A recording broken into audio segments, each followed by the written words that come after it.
बिस्मिल्लाहिर्रहमानिर्रहीम। 2022 और 23 का बजट नेशनल असम्बली में कल पेश कर दिया गया है और ओवरऑल मेरा ज़ाती इम्प्रेशन ये है कि मौजूदा पाकिस्तान के हालात के मुताबिक एक अच्छा बजट है जिसमें लो इनकम ग्रुप्स को रिलीफ देने की कोशिश की गई है और बिलखसूस सैलरीड पर्सन को रिलीफ देने की कोशिश की गई है और रेवेन्यू का फोकस जो है वो ज़्यादा कमाई वाले लोगों के ऊपर किया गया है। इसी सिलसिले में जो तनख्वाहदार लोग हैं, सैलरीड पर्सन हैं, उनके टैक्सेशन के सिस्टम में थोड़ी सी तब्दीली की गई है और कुछ उसमें पॉजिटिव चीज़ें हैं और एक आध ऐसा भी है जिसको नेगेटिवली देखा जा सकता है। लेकिन बहरहाल मैं आपको बताना चाहता हूँ कि सैलरी स्लैब जो है आज तक पाकिस्तान में सैलरी के 12 टैक्स स्लैब थे जो कि मुख्तलिफ सैलरी ब्रैकेट्स के लिए इस्तेमाल हो रहे थे और नेक्स्ट ईयर से ये टैक्स स्लैब रिड्यूस करके इनको 7 कर दिया गया है। पहले जो बंदा 6 लाख रुपया पर ईयर कमाता था यानी 50,000 रुपया पर मंथ, उसको उसके ऊपर टैक्स नहीं लगता था। अब ये लिमिट बढ़ाकर 12 लाख रुपया कर दी गई है। लेकिन इसमें एक चीज़ ये है कि जो बंदा 12 लाख रुपया साल में कमा रहा है उसने पूरे साल में 100 रुपया टैक्स देना है। यहाँ इसको रखने की जो बेसिक वजह है वो ये है कि एक मेजर चंक जो है फाइलर्स का, वो इसमें से अगर उनको आप टैक्स फ्री कर देते हैं तो लोग फिर थोड़े से फ्री हो जाते हैं और वो टैक्स की रिटर्न की फाइलिंग से निकल जाते हैं, जिसका नतीजा ये होता है कि नंबर ऑफ फाइलर्स जो है वो रिड्यूस हो जाते हैं। तो बेसिकली एक इंडिकेटर तो ये होता है कि रेवेन्यू कितना जनरेट हुआ, लेकिन साथ ही ये अहम इंडिकेटर भी होता है कि tax payer, active tax payer कितने हैं। और अगर ये वाले लोग निकाल दिए जाएं तो एक अच्छी खासी तादाद जो है वो उसमें से निकल जाती है। आल्दो के हुकूमत के पास और एफडीआर के पास उसको एक्टिव रखने के बहुत सारे तरीके हैं, क्योंकि नॉन फाइलर्स की जो ज़िंदगी है उसको तंग करने की कोशिशें हमेशा से जारी हैं और उन पे टैक्स का बर्डन बढ़ाकर उनको टैक्स नेट में लाने की कोशिशें जारी हैं। वो हम इंशाल्लाह किसी और वीडियो में डिस्कस करेंगे।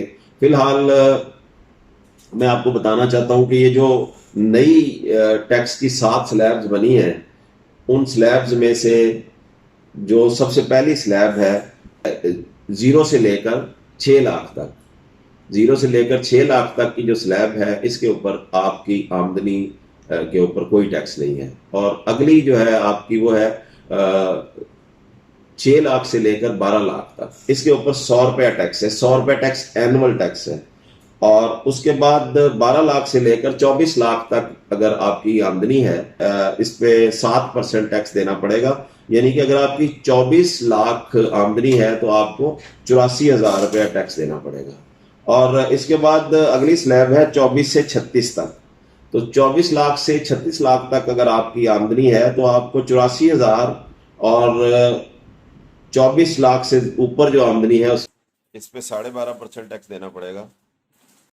अगला स्लैब कवर करता है 36 लाख से 60 लाख तक की आमदनी को। इस पे अगर आपकी आमदनी 36 लाख से ज्यादा है तो आपने 2,34,000 plus 17.5% of the amount exceeding 3.6 million वो आपने पे करना है। और नेक्स्ट स्लैब जो कि 6 स्लैब है वो स्टार्ट होता है 6 मिलियन से और रहता है अप टू 12 मिलियन। इसमें आपने 6,54,000 रुपये टैक्स देना है plus 22.5% of the amount exceeding 6 million. और जो लास्ट स्लैब है वो है जी आपकी 12 मिलियन। अगर आपकी एनुअल इनकम है 12 मिलियन और 12 मिलियन से ज़्यादा इनकम है तो उसमें आपको 20,04,000 रुपये plus 32.5% of the amount exceeding 12 million आपको टैक्स देना है। तो ये बेसिकली इसमें अगर आप देखें तो एक काफी रिलीफ मिला है सैलरीड पर्सन को।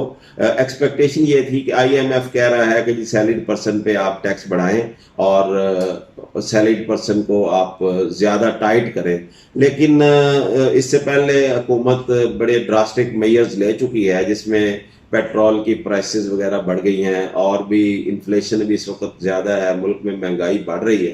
तो उसकी वजह से गवर्नमेंट ने अपने तौर पे ये कोशिश की है कि इसमें सैलरीड पर्सन को रिलीफ मिले और उस रिलीफ का जो है वो मंथ एनुअल इनकम वाइज और मंथली इनकम वाइज एक कंपैरिजन जो है वो मैं आपके साथ शेयर करता हूँ। मेरे पास एक इंफॉर्मेशन है, जो बंदा 6 लाख रुपए तक कमा रहा था उसको कोई किसी किस्म की उसकी टैक्सेशन में चेंज नहीं है। जाहिर वो पहले भी टैक्स नहीं देता था और वो अब भी टैक्स नहीं दे रहा। उस बेचारे के लिए पहले ही मुसीबतें काफी ज्यादा हैं, उसको क्या टैक्स का था। लेकिन ये हुआ कि 12 लाख रुपया जो बंदा पहले कमा रहा था और 1 लाख रुपया महाना कमा रहा था, उसको पहले 30,000 रुपया टैक्स देना पड़ता था और महाना तकरीबन उसको 2,500 रुपया टैक्स देना पड़ता था। अब उसको महाना 8 रुपए टैक्स देना पड़ेगा, सालाना तकरीबन 100 रुपए टैक्स देना पड़ेगा।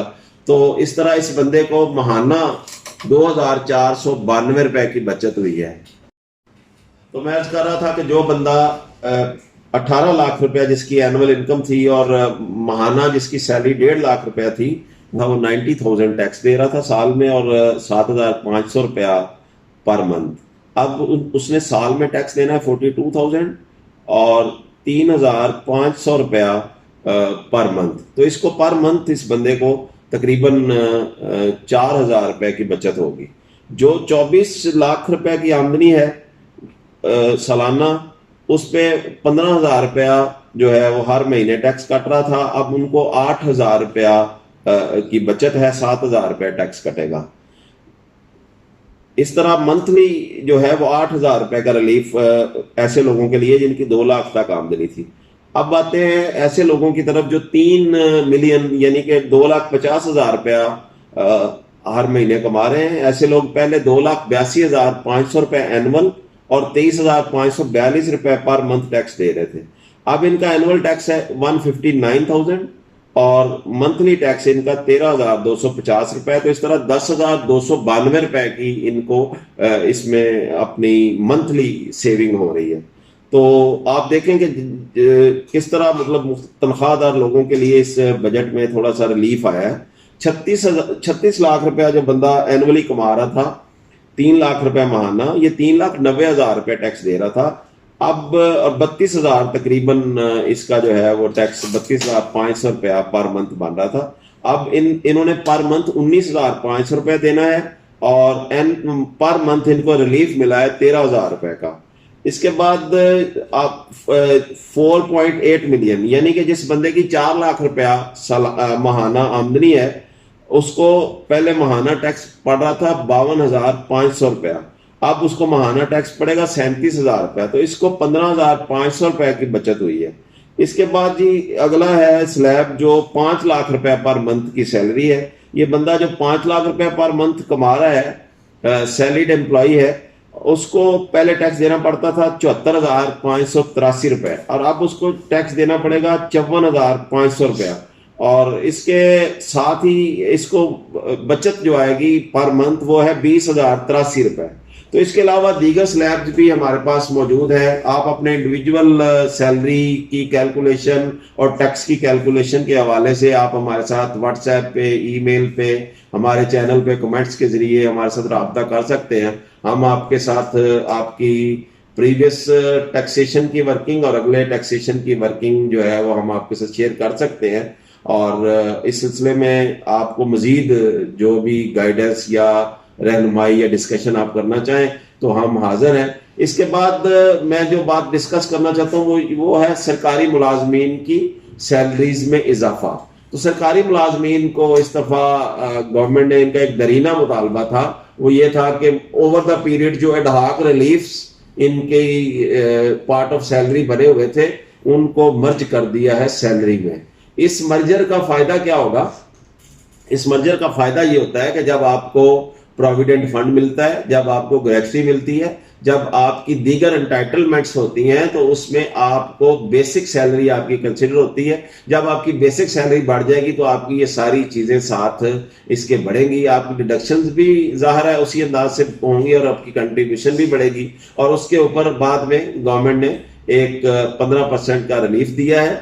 ज़ाहिर है सब आज का दौर ऐसा है जो कि सोशल मीडिया का दौर है, जो कि इंफॉर्मेशन की एज है। इसमें हर बंदे को पता है कि इस वक्त हम जो मुआशी तौर पर एक सख्त दौर से गुजर रहे हैं, तो हम सबको मिलकर पाकिस्तान की खिदमत करनी चाहिए और इस दौर में मैक्सिमम कंट्रीब्यूशन अपने वतन के लिए करनी चाहिए। और अल्लाह ताला खैर करे, अल्लाह ताला मेहरबानी करे और इस वतन को आबाद शाद रखे और इस वतन की अल्लाह ताला रौनकों में इजाफा करे। खुदा करे कि मेरे एक भी हम वतन के लिए हयात कैद ना हो, जिंदगी वबाल ना हो। बहुत शुक्रिया। अस्सलाम वालेकुम व रहमतुल्लाह।